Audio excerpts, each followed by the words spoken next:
Hello, you are most welcome, ladies and gentlemen, to Real Impartation Moment on Tuesday Night Anatomy with Daniel Okwan. Today's section, we look at the Integumentary System Part 3, and that is the Dermis. And so, without much ado, let's set the ball rolling. So, we've already seen that the skin is made up of epidermis, that is epithelial in origin, and therefore it's avascular, and that is why it is necessary that beneath it there should be the dermis, which is the connective tissue component, which will, of course, through diffusion, it will give the epidermis that kind of nourishment.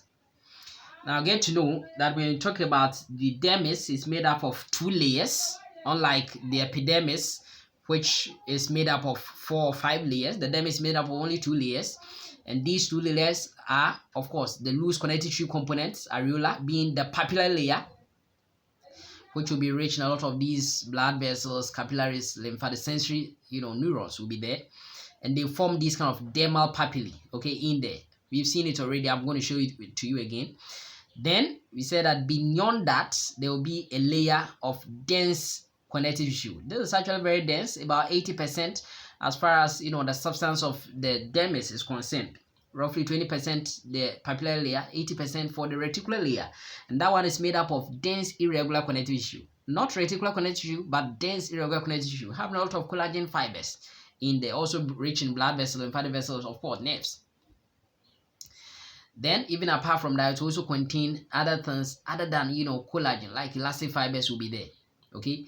And that one, yes, that is what we are talking about over here. Remember, both the papillary layer and reticular layer will be contain what we call connective tissue proper. Now remember that if we talk about debicuitous ulcer, okay, debicuitous ulcer, for instance, that is what we call, that kind of bed sore, okay, we tend to say it's actually happening in the papillary layer. Then we say usually happening at the papillary layer. Okay, but of course, what is happening is that the entire epidermis, the dermis, everything will be involved. Debicuitous ulcer, bed sore, for instance, if you lie at a particular area for quite a long time, okay, for instance, lying at your back for quite a long time, then of course there will be necrosis over there, and then those cells will actually die, and that one also will, that kind of sore will happen in there. Usually confined to, of course, the papillary layer, but it may also get to what we call the reticular layer.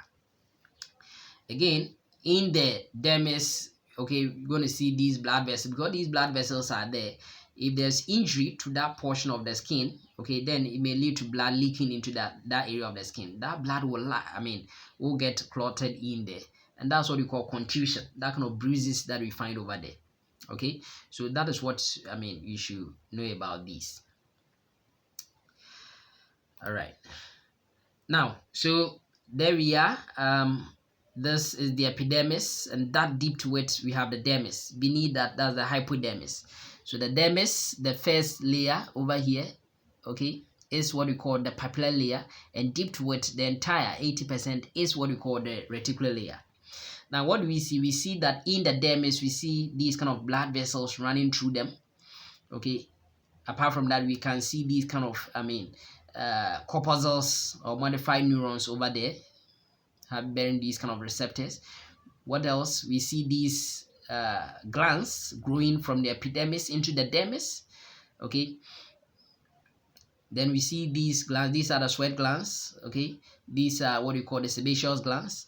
Okay. So these sweat glands that we find over here are likely what we call the apocrine sweat gland, because they are growing quite deeper towards what we call the hypodermis. So that's what actually, more likely to be apocrine sweat glands. But usually apocrine sweat glands will be associated, or their ducts tend to empty into what we call hair follicles. Hair follicles, just like the sebaceous glands emptying into hair follicles sometimes. Okay, so that is what we call the dermis. So there we are. That is the epidermis, deeply stained. The less deeply stained area beneath it is the dermis. So as you can see, the first layer, which is highly cellular, a lot of cells in there, with a lot of ground substance, whitish areas over there. That is what we call the papillary layer. Then deep to it, we have what we call the reticular layer. And because the papillary layer, they form these kind of connective tissue papillae, or the dermal papillae in there, while the epithelium will be dipping into it. Okay, forming these epithelial pecs, then the connective tissue will also be dipping into, or be moving into what we call the epithelium. So that's what we see.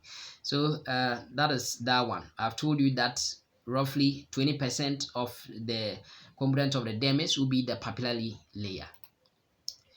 So now, because the dermis is actually connective tissue, then it will have, features which are very similar to that of connective tissue.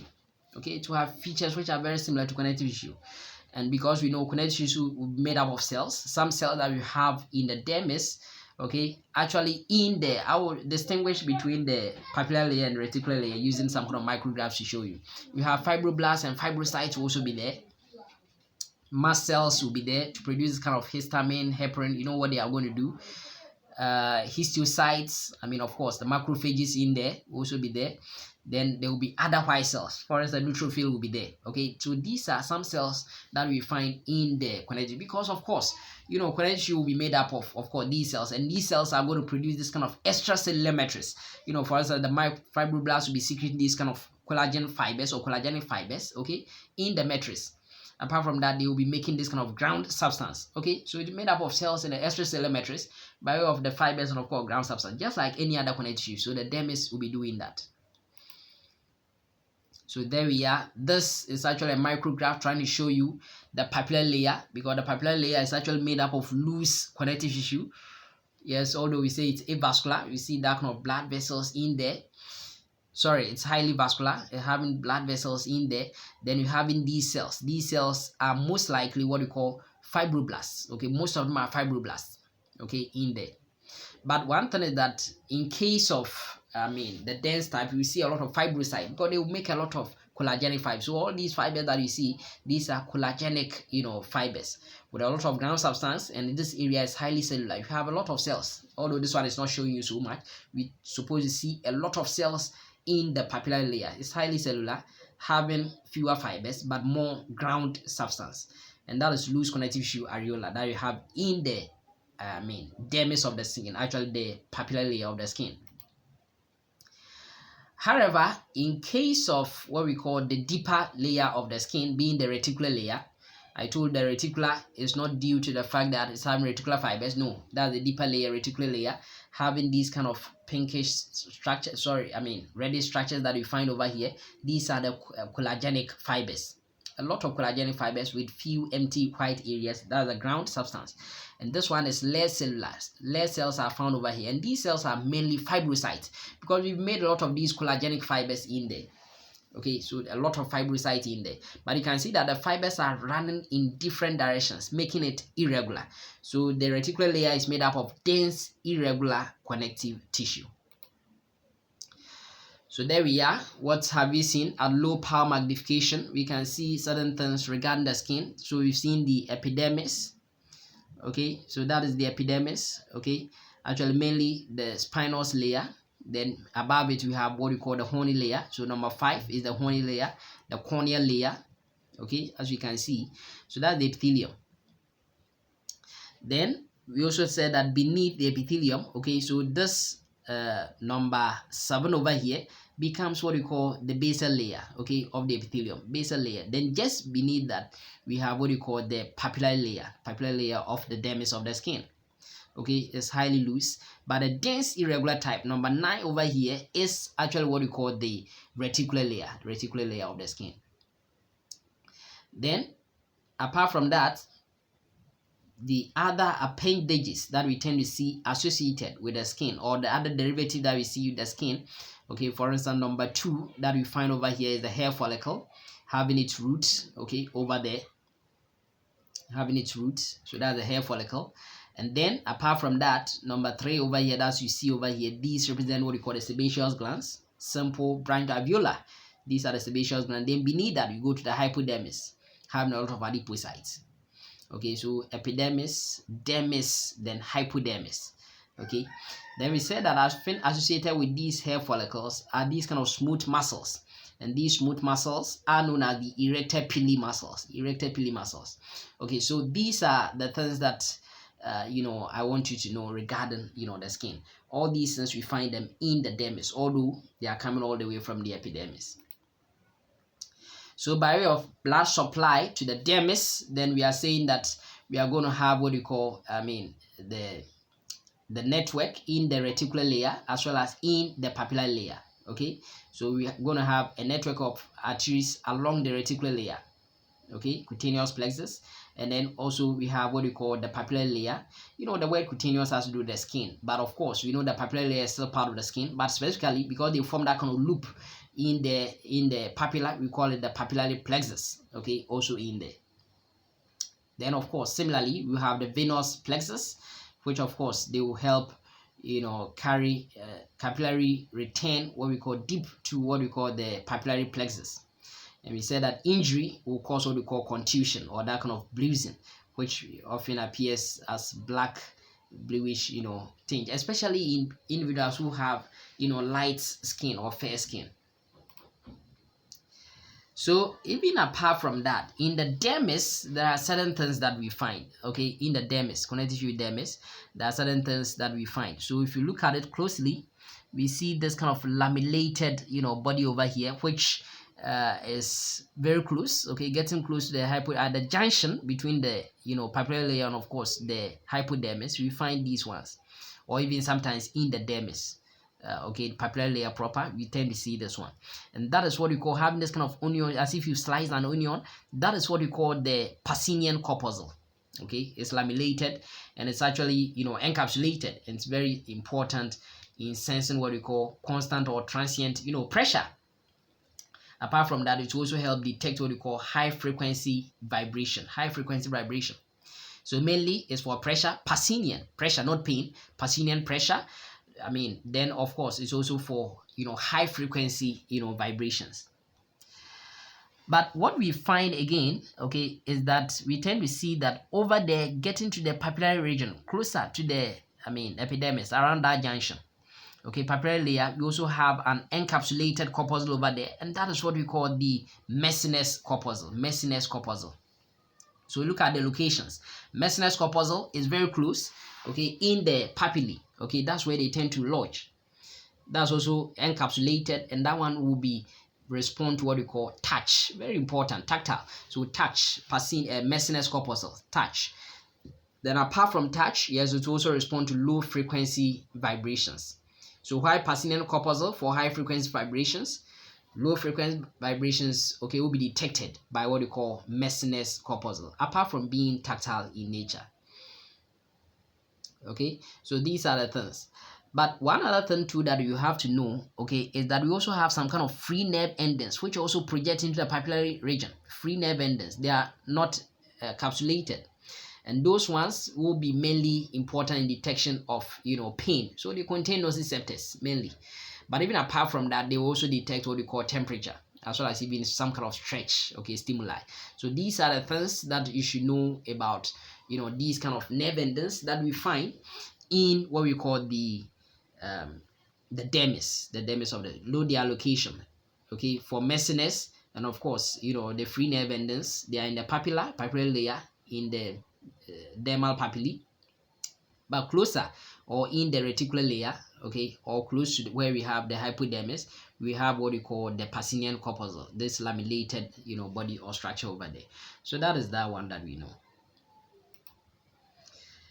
Now, we've seen that associated with these, with the dermis, we can see some kind of glands, like the sweat glands, okay, sebaceous glands. They are controlled, okay, they are autonomically, you know, controlled. Say that we see that, I mean, these kind of autonomic nervous system will control the sebaceous glands and the apocrine sweat glands, okay, and they work continuously, or let me say simultaneously, over the entire body. Yes, they are going to work over there. But for merocrine secretion, they are controlled independently. Okay, so for merocrine secretion, they are locally controlled. So for instance, if you are sweating, you know, on your forehead, in your palm, they are mainly merocrine. But if you are sweating in your armpits, in your groin area, that is apocrine. So that's apocrine sweat gland. While yes, apocrine sweat glands are controlled by the autonomic nervous system, merocrine sweat glands are locally controlled.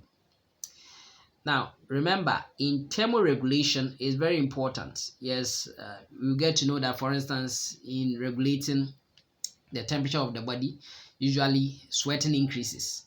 Okay, if sweating increases, then we have to use latent heat of vaporization to cause evaporation of the sweat. and by so doing reducing temperature of the body. If there's too much heat in the body, then what happens is that these blood vessels in the skin tend to undergo vasodilatation, so that more blood be flowing through them, and as they flow through the skin, what happens is that heat will be lost via radiation. Okay, so these are certain things that we have to know regarding these sweat glands. Apart from that, heat loss, if for instance we have low body temperature, then heat has to be maintained or has to be kept, and that is why there will be contraction of what we call the erector pili muscle, okay, to ensure that the hair shafts stand erect on the skin surface, so that they can trap a layer of air, serve as an insulator, so that we minimize heat loss by what we call conduction. Now these things, the opposite will happen on the other way around. For instance, if there is high body temperature, then of course erector pili muscle will have to relax, so that no layer of air is trapped, okay, so that heat can be lost through this kind of radiation and of course conduction. Okay, so please get to know these ones. Now, if there is cancer, I said that if there is cancer in what we call the basal cell, it's usually confined. That's what the prognosis is very high. There's good prognosis to that effect. That is what we call basal cell carcinoma. And a lot of melanocyte activity, high proliferation of it, may lead to what we call melanoma, uncontrolled proliferation, and that's the presentation that we tend to see. Now, having seen the dermis, yes, and also having seen the epidermis, then it's important, yes, that we look at the classification of burns.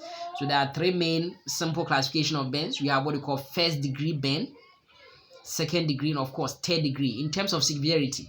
So first degree is less severe, and that one, it is only the superficial cells of the epidermis that are killed. So it means that the deeper layer of cells, okay, may get injured, as well as of course the papillary layer of the dermis, they may get injured. Okay, so the upper dermis may get injured, but what we are saying that the superficial cells of the dermis will be killed. So it means that if they are getting injured, then of course they could recover and of course start proliferate to replace these cells. And in such a case, what we find is that there will be reddish area, there will be inflammation, everything about inflammation, like tenderness, rubor, loss of that function that we was playing, okay, everything about it, and it will lead to that kind of tenderness over there. That's the first degree burn. But for second degree burn, what happens is that we are not only killing the superficial layer of the dermis, but also the deeper layer of the of the epidermis. Then the dermis may also be affected, second degree.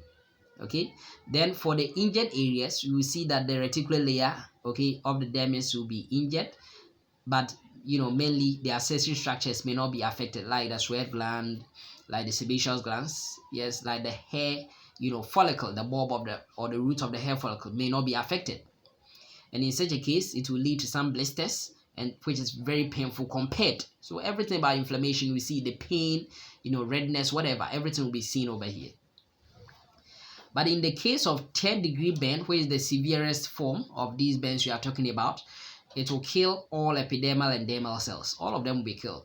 It may also cause injury to the hypodermis and deeper tissues like muscles in there, and to the presentation, burning, total charring, okay, and there will be no sensation at all. So these are the various degrees of burns that you have to know. Please get to know them. I'm very grateful for your time this evening. Have a good night, and may God richly bless you.